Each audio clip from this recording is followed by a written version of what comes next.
Assalamualaikum warahmatullahi wabarakatuh. Puji syukur alhamdulillah akhirnya kita ketemu lagi ya. Kita ngobrol tentang resiko dan hazard dalam pemberian asuhan keperawatan ya di dalam mata kuliah keselamatan pasien dan perawat. Oke, lanjut. Nah, sekilas ya. Sekilas kita lihat yang ini ya, yang kemungkinan terjadi gitu ya. Jangan sampai terjadi. Yang kecil ini adalah kemungkinan adalah esomeprazol ya, di belakangnya ada tulisannya. Lihat ya, tutupnya warnanya sama, botolnya sama, hanya saja beda ukuran. Dan yang ini adalah ampicillin ya, ini kemungkinan ampicillin sulbactam. Nah, itu yang harus perlu kita hindari dan kita baca sebelum kita memberikan injeksi kepada pasien. Pasien tersebut dapat antibiotik ampicillin ampicillin sulbactam atau dia dapat esomeprazol. Perhatikan ya. Nah, sehingga kita perlu saat kita melakukan pengecekan sebelum kita memberikan injeksi ke pasien itu benar-benar harus diawasi ya. Nah, terus yang berikutnya ini yang sama lagi, hanya saja ukurannya berbeda. Yang ini yang besar itu adalah cefepime ya, cefepime, dan yang kecil ini adalah lansoprazol ya. Nah, ini juga perlu diperhatikan. Jadi teman-teman kalau pas sebelum memberikan obat itu selalu dibaca ulang. Jangan sampai kita asal gitu ya. Takutnya sama-sama warnanya karena kita kebiasaan gitu ya. Apalagi yang di klinis itu sudah kebiasaan hafal kayak gitu, hafal. Ya kalau hafal beneran dan sesuai pasiennya ya oke, tetapi kalau ternyata tidak sesuai tolong diperhatikan lagi. Jadi make sure that this medicine is for that patient gitu ya. Oke, lanjut ya. Itu hanya sekilas bagi gambaran saja. Nah, ini dari hasil penelitian ya. Perawat pernah melakukan IKP, insiden keselamatan pasien, sebesar 39,5%. Ini yang tertulis ya. Perawat berusia kurang dari 30 tahun sebesar 51,2%. Jadi fresh graduate atau yang pengalamannya minimal gitu. Termasuk saya juga sebenarnya pengalamannya adalah masih minimal gitu ya. Baru sekitar 3 tahunan. Nah, itu tolong diperhatikan saat kita memberikan pelayanan kepada pasien ya. Risiko untuk IKP itu tinggi. Perawat dengan pengetahuan kategori kurang sebesar 89,5%, cukup tinggi ya. Terus perawat dengan gangguan stres kategori tinggi sebesar 78,6%. Hati-hati yang akan mengakibatkan IKP. Perawat yang kelelahan kategori tinggi sebesar 55,2%. Nah, ini pelayanan keperawatan kita itu ternyata juga memberikan efek stres maupun kelelahan yang cukup tinggi gitu ya di dalam kita memberikan pelayanan kepada pasien. Perawat kurang mengimplementasikan SPO sebesar 65,2%. Nah, kalau misalnya yang bagi teman-teman yang misalnya masih fresh graduate atau yang akan terjun ke dunia klinik, tolong sebelum melakukan pelayanan, kalau misalnya ada jam kosong atau merasa jamnya masih cukup, iseng-iseng aja buka SOP, karena SOP itu adalah evidence tertinggi di dalam pelayanan klinik, sehingga kalau ada masalah apa-apa kita bisa mengacunya adalah di SPO-nya semacam ini. SPO-nya ternyata seperti ini, sehingga kita aman di dalam kita memberikan pelayanan keperawatan jika terjadi komplain ataupun terjadi IKP misalnya seperti itu ya. Terus perawat dengan kerja sama tim yang kurang baik itu sebesar 68,4%, itu cukup tinggi ya. Jadi jangan, tolong jiwa individualnya, jiwa ideologisnya itu tolong diminimalkan dulu gitu ya untuk yang awal-awal. Kalau nanti sudah expert monggo, tetapi tetap kita adalah kerja tim. Jadi tolong kerjasamanya itu ditingkatkan, bukan merasa paling hebat ya. Soalnya hati-hatinya adalah kita itu memberikan pelayanan kepada pasien dan pasien kita itu adalah manusia gitu ya. Kalau terjadi IKP ya takutnya kita yang nanggung sendiri gitu ya. Yang menyelamatkan diri kita itu adalah kita sendiri, bukan orang lain. Jadi hati-hati. Nah, risiko itu apa? Tadi kita kan bahas tentang risiko dan hazard di dalam pemberian asuhan keperawatan. Risiko itu apa? Merupakan gabungan dari kemungkinan berarti frekuensinya, dan akibat atau konsekuensi dari kejadian bahaya tersebut. Gabungan gitu ya. Jadi frekuensi itu akan menimbulkan akibatnya seperti ini. Jadi semakin resikonya keseringan melakukan kesalahan, ya akibatnya bisa fatal. Begitu juga dengan meminimalkan frekuensi kejadian, maka juga insiden IKP akan menurun. Harapannya adalah seperti itu. Manajemen resiko adalah pengelolaan resiko yang mencakup identifikasi bahaya atau hazard, ya. Bahaya itu adalah hazard, dan penilaian resiko serta pengendalian resiko. Bagaimana resiko tadi itu bahaya itu sudah harus kita tahu kemungkinan apa. Caranya bagaimana agar bahaya tidak muncul, yaitu dengan penilaian resiko. Nah, resikonya jika tinggi, maka bagaimana cara kita mengendalikan resiko yang tinggi tadi? Misalnya, jika jika perawat kurang paham, maka harus dipahamkan, maka berikan edukasi. Caranya bagaimana? Maka harus direedukasi lagi, pelatihan-pelatihan yang terkait dengan masalah tersebut atau pengurangan resikonya yang muncul gitu ya. Contoh yang paling simpel itu adalah kebakaran misalnya. Saat kita memberikan pelayanan keperawatan, mata kita tidak hanya tertuju pada pasien itu saja ya, apa yang akan kita lakukan misalnya masang infus, tetapi juga kita perhatikan kemungkinan yang terjadi apa. Misal mencolokkan adaptor charger HP, itu yang sering pasien lakukan. Kalau di rumahnya monggo, tetapi di dalam pelayanan keperawatan, tolong itu juga bisa menjadikan aware kita di dalam mengingatkan pasien dan keluarga untuk tidak tetap selalu memasang atau mencolokkan adaptor tersebut. Resikonya kebakaran. Dan kalau kebakaran, kalau misalnya jaga siang, jaga malam, itu jumlah petugasnya akan menurun. Maka resiko untuk keselamatan dan menyelamatkan pasien serta keluarga itu menjadi jumlahnya berkurang. Nah, itu yang perlu, salah satu yang harus dipahamkan ke pasien. Saya sering banget menyampaikan seperti itu kepada pasien dan keluarganya. Gitu ya.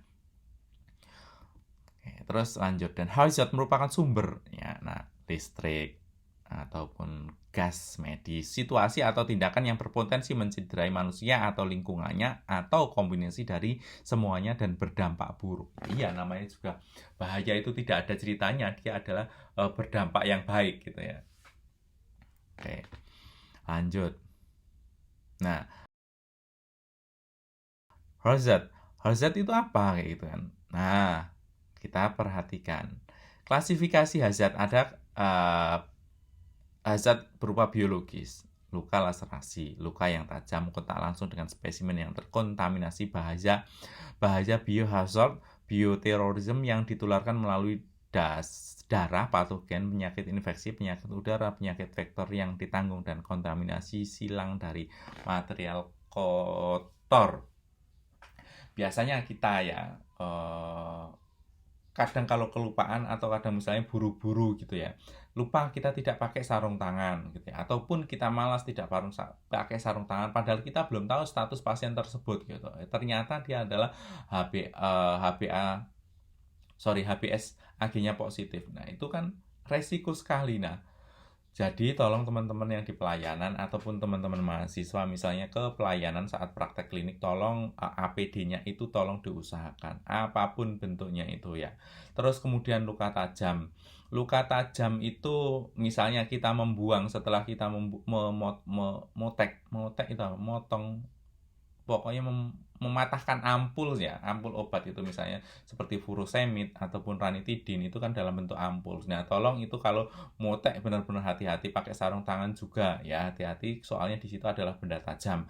Terus kemudian setelah memberikan injeksi itu juga jarumnya langsung kita buang ke dalam safety box yang kuning seperti itu, dan safety box-nya itu juga tidak boleh bersentuhan dengan tanah atau lantai gitu ya. Kenapa? Resikonya misalnya lantainya adalah basah, maka akan membuat kemungkinan safety box tersebut menjadi rusak, rapuh, dan akhirnya bisa terjadilah kebocoran, bocor, rapuh, pecah, akhirnya resiko untuk kita tertusuk kepada jarum gitu ya. Apakah ada? Pernah ada ya, pernah ada. Di Lele itu adalah tembus ternyata jarumnya itu, mungkin sudah penuh dan belum terbuang gitu ya, belum terbuang. Biasanya membuang kalau di tempat saya itu adalah housekeeping gitu ya, yang merapikan housekeeping. Nah, itu ternyata penuh, mungkin masih sama teman saya di ojrok atau dipaksakan masuk sehingga dia muncullah jarumnya sampai menembus safety box tersebut dan kena dia. Untungnya dia tidak ada masalah apa-apa gitu. Nah, yang kita takutkan kan hal semacam itu gitu ya. Ya walaupun tidak ada apa-apanya, tetapi kan ya luka jadinya luka tajam gitu ya, menusuk gitu ya. Itu yang perlu kita antisipasi. Oke, terus berikutnya adalah non biologis ya, yang non biologis seperti fisik, terus kemudian psikososial, ergonomis. Nah, fisik berarti yang kalau kita salah memberikan, misalnya bednya tidak bisa naik turun, sedangkan kita terlalu tinggi, bednya terlalu rendah, maka saat kita mau memasang infus,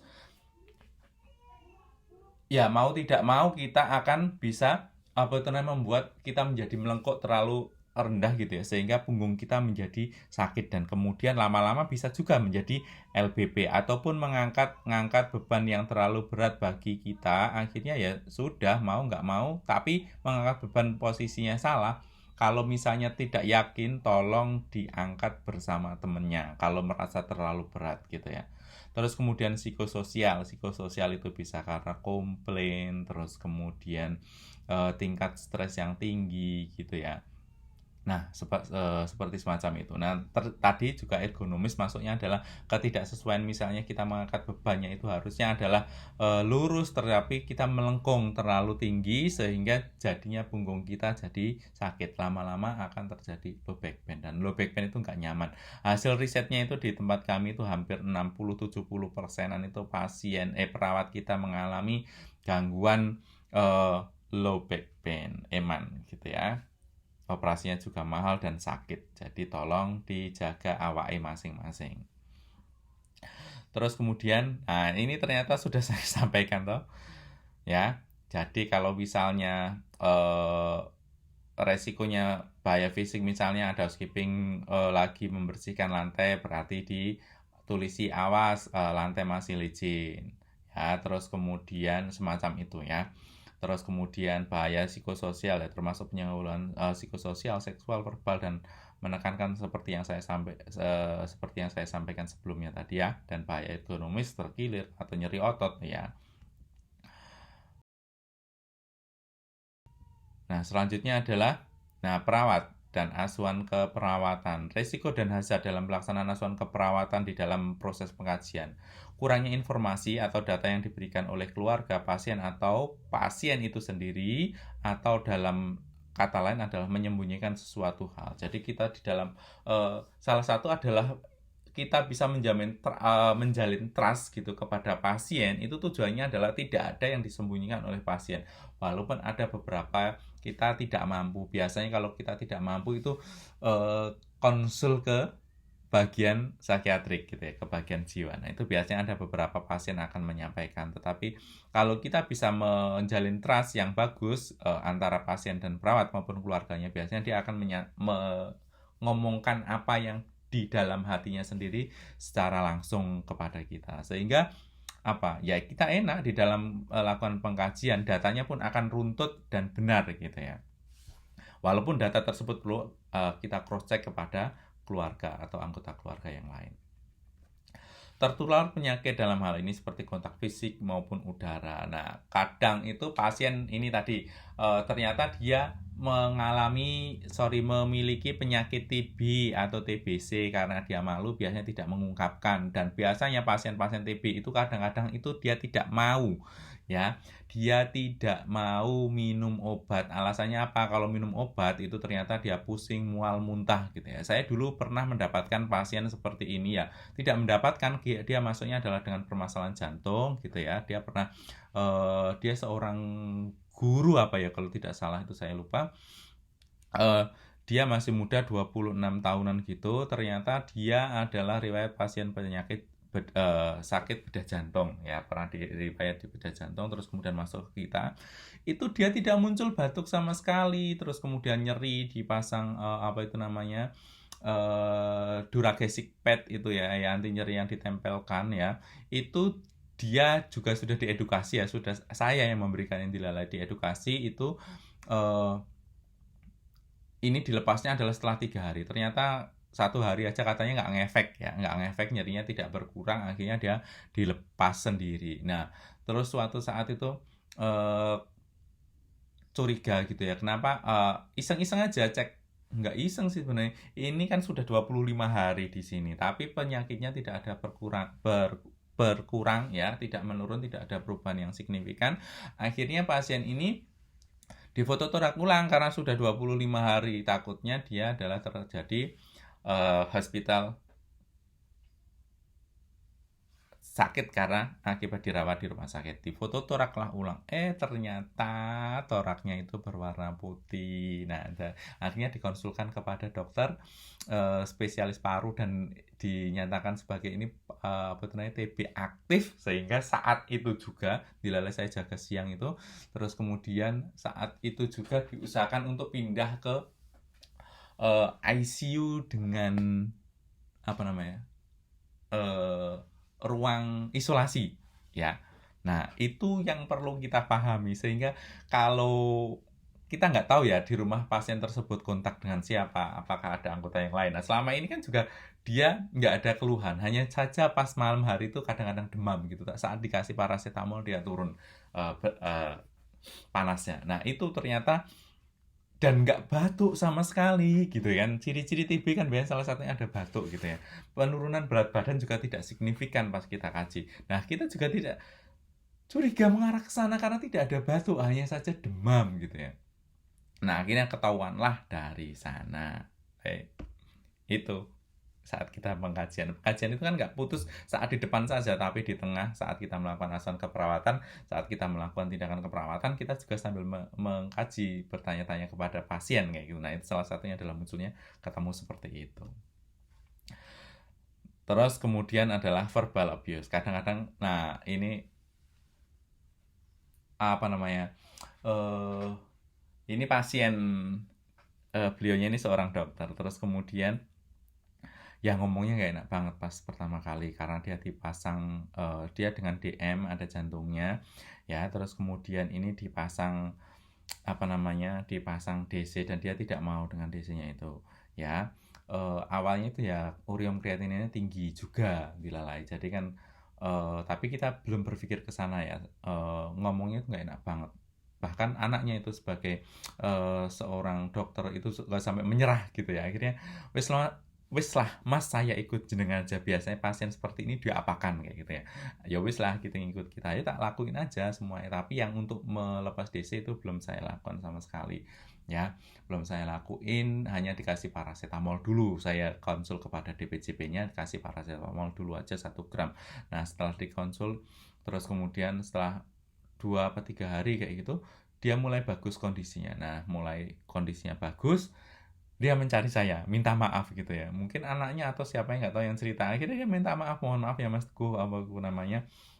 Kemarin saya kata-katanya kasar kepada jenengan. Beneran itu seperti itu. Ya, itu seorang dokter spesialis penyakit dalam. Ingat sekali saya itu. Ya nggak masalah juga kayak gitu. Itu kelanjutannya. Oke, terus kemudian kalau ini cerita dari istri saya ya, di salah satu rumah sakit di Jogja juga. Dia juga pernah residen yang dapat itu dipukul sama bapaknya pasien kayak gitu. Nah, iya. Dan itu dia juga tidak minta maaf. Kenapa? Kadang-kadang itu suatu tindakan itu kan pasti membutuhkan suatu informed consent. Hanya saja pas suatu emergensi itu kan kita tidak menunggu keluarganya ada di samping pasien itu semuanya. Bahkan mungkin pasti kadang pasien kita itu juga ditinggal biah oleh keluarganya, sehingga kita saat melakukan tindakan apa-apa mau minta persetujuan itu kita mau minta persetujuan siapa kayak gitu, nggak ada orangnya gitu. Kalau mau menelpon gitu takutnya bablas duluan, akhirnya kita tindakan dulu kan, ceritanya istri saya seperti itu. Akhirnya dia pas ketahuan dan orang tuanya, bapaknya itu balik ke bangsal ke ruang anaknya itu, melihat anaknya digituin, tidak ada konfirmasi, akhirnya dipukul itu residennya. Nah, itu yang resiko yang mungkin kita dapatkan atau yang mungkin kita alami. Nauzubillah, jangan sampai pada pasien-pasien kita di dalam kita melakukan pengkajian gitu ya. Terus selanjutnya ya. Nah, di dalam perencanaan, kurangnya informasi yang salah dalam perencanaan. Nah, perencanaan itu kita mau ngapain aja gitu ya, direncanakan, ternyata dia tidak sesuai dengan perencanaannya. Resiko dan hazard di dalam implementasi. Contoh yang mau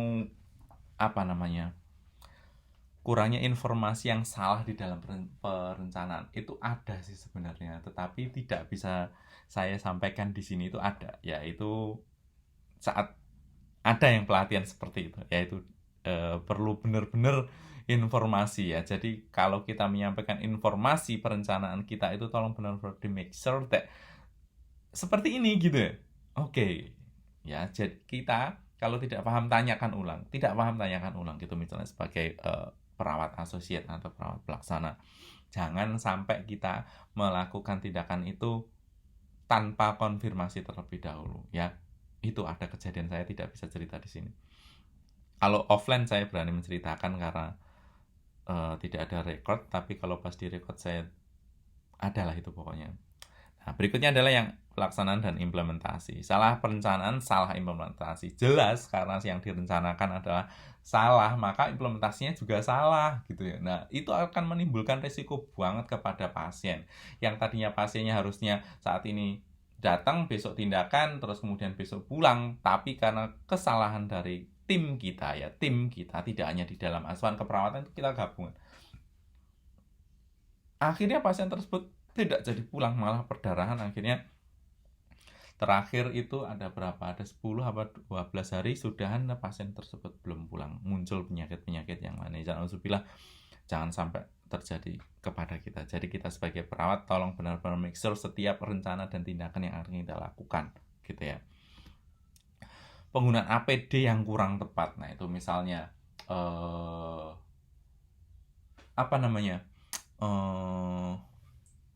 APD saat kita memasang infus, memberikan terapi transfusi gitu ya, tolong APD-nya di benar-benar APD. Terus kemudian saat kita pasien-pasien tersebut sering batuk ya, usahakan, apalagi belum confirm adanya pasien tersebut TB atau tidak, tolong itu digunakan. Yang menjaga diri kita adalah kita sendiri gitu. Nah, needle stick injury seperti yang saya sampaikan tadi, kalau misalnya bawalah alatmu itu, trolimu itu yang ada safety box-nya agar sampai tidak terkena injury dari needle-mu. Jadi setelah kamu injeksi langsung buang ke dalam safety box, dan setelah selesai kamu buang, tutup kembali safety box tersebut agar tidak terkena ya. Nah, yang berikutnya adalah salah dosis, terutama pada anak-anak gitu ya. Ataupun ada DPJPA dengan DPJPB itu bisa jadi yang berbeda. Misalnya pemberian furosemid itu juga bisa berbeda ya. Jadi antisipasi, kemampuan kita menghitung itu juga wajib bagus lah. Contohnya adalah pemberian dobutamin misalnya, atau pemberian Fastcon misalnya. Nah, itu kita juga di situ baca dosisnya, terus kemudian kalau bisa, walaupun di internet itu banyak, di Google itu banyak, pakai dengan berat badan sekian, dengan dosis sekian, diberikan waktu berapa lama, itu dosis jalannya adalah segini. Tetapi itu kan sebagai panduan kita, terus kemudian kita make sure kita hitung kembali berapa jumlahnya gitu ya. Karena ya ada yang seperti itu, ternyata dia tidak sesuai dosisnya. Ya, itu yang perlu kita perhatikan. Lanjut.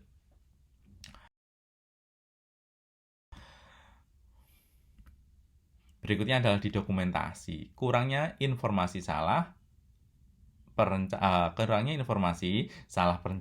salah implementasi, salah dokumentasi. Makanya jangan sampai perhatikan salah tulis yang kita lakukan dan lakukan yang kita tulis. Usahakan bisa seperti itu untuk meminimalkan kesalahan pendokumentasian ya.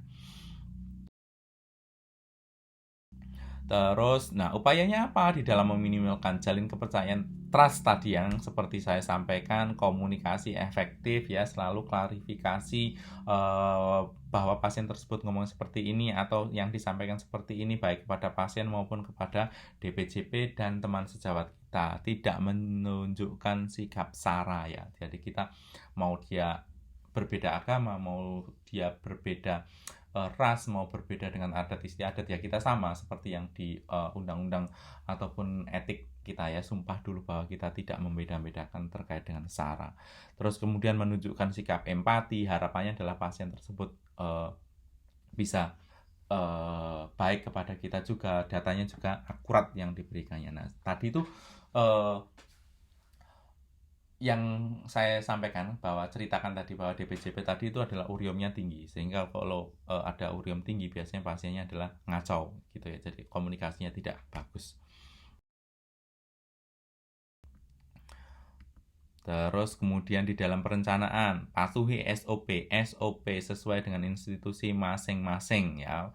Rumah sakit A ya ikuti SOP yang ada di rumah sakit A itu, karena itu adalah yang evidence yang bagus di rumah sakit tersebut. Jadi kalau ada masalah kita akan tertutup dengan SOP tersebut. Di dalam implementasi apa yang kita bisa lakukan, baca instruksinya itu benar-benar dibaca, apalagi kalau misalnya RME-nya itu masih rekam medisnya masih manual gitu, masih menulis, maka akan ada tulisan kaligrafi, dan kaligrafi itu yang tidak bisa terbaca, sehingga butuh mixer dari teman yang lain atau yang bisa membaca tulisan tersebut. Nah, beruntungnya kalau misalnya RME pun bisa terjadi keeroran gitu ya, error. Nah, terus kemudian bisa mengeditnya itu tidak sesuai ditambahin informasi, tetapi yang dari rincian banyak gitu ya, sehingga kita membaca satu persatu. Nah, itu yang wajib kita lihat. Nah, biasanya kalau shift pergantian shift itu, setelah pergantian biasanya kita baca satu persatu, walaupun sudah ada operan dari teman kita, tetapi kita tetap wajib membaca ulang catatan integrasi gitu ya.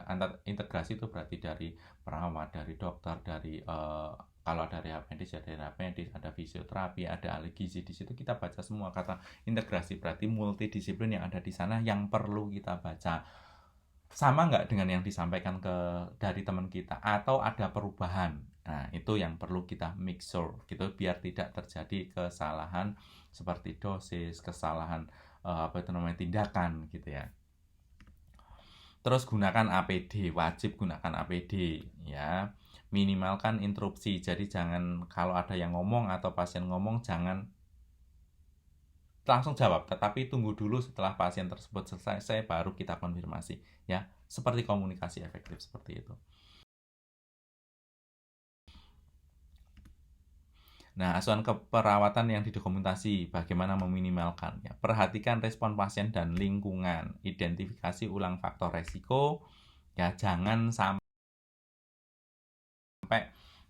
ya itu tadi, misalnya ada colokan yang nempel, terus kemudian cek pemasangan infus, misalnya terakhir kapan dipasang, termasuk DC, terus kemudian ada plebitis atau tidak, terus ada infeksi di saluran perkemihan atau tidak. Nah, itu kita perhatikan. Terus kemudian handrailnya terpasang dengan baik atau tidak gitu ya. Walaupun kadang-kadang pasien kita itu bednya bisa diturunkan yang paling rendah kayak gitu, tapi dengan tujuan ini handrailnya dibuka. Nah, jangan sampai hal semacam itu terjadi, karena kalau misalnya handrailnya terbuka gitu dan pasien jatuh, maka resikonya adalah di perawat. Jangan sampai terjadi hal semacam itu gitu ya. Oke, nah kesimpulannya apa di dalam mulai dari pengkajian sampai dokumentasi? Ya, yang seperti saya sampaikan, tulis yang kita lakukan yang kita tulis. Setiap tindakan kita make sure, setiap apapun yang akan kita lakukan kepada pasien, bahwa kita harus make sure kepada teman kita maupun pemberi instruksi ya. Terus kemudian kalau misalnya kok ada, kita sebagai perawat kalau di dalam memberikan asuhan ke perawat, jangan sampai terfokus hanya pada satu saja, walaupun tujuannya betul. Kalau kita tidak fokus maka semuanya kacau, tetapi mata kita melirik kemana-mana untuk melihat resiko ya, agar resiko tersebut bisa diminimalkan gitu. Sepertinya sudah. Oke, terima kasih. Jika ada salah kata atau ada yang ditanyakan, boleh bertanya gitu ya. Silahkan langsung ditaruh di kolom komentar. Jangan lupa like dan subscribe. Terima kasih atas perhatiannya. Assalamualaikum warahmatullahi wabarakatuh.